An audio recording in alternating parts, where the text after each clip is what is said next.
ट्याक्क खुर्सानीसँग चोपेर अदुवासँग चोपेर चाहिँ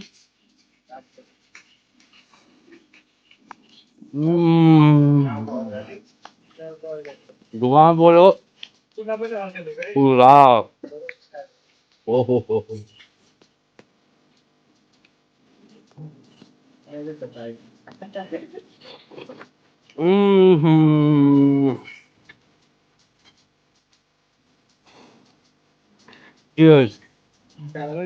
सो यसरी ढुङ्गामा पोलेर खाना चाहिँ अलिकति मेहनत चाहिँ गर्नुपर्छ मजाले ढुङ्गा सफा गरेर चाहिँ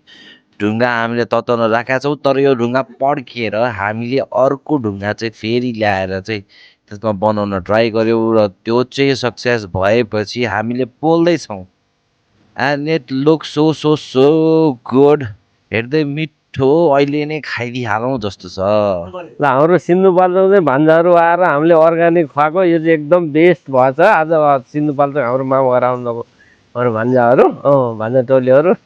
भान्जाहरूले अब आगोमा ताउमा तताएर अर्ग्यानिक पुरै लोकल भाले खाएर चाहिँ मजा लिइरहनु भएको छ ल आज रमाइलो लाग्यो यसको स्वादको त टेस्टी धेरै टेस्टी छ लोकल त अब गाउँको अर्ग्यानिकै नै हो टेस्टी एकदम बवालै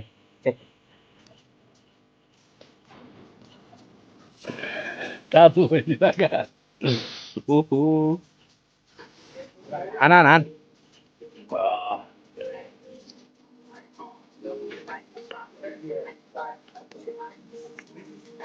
तातो छ तर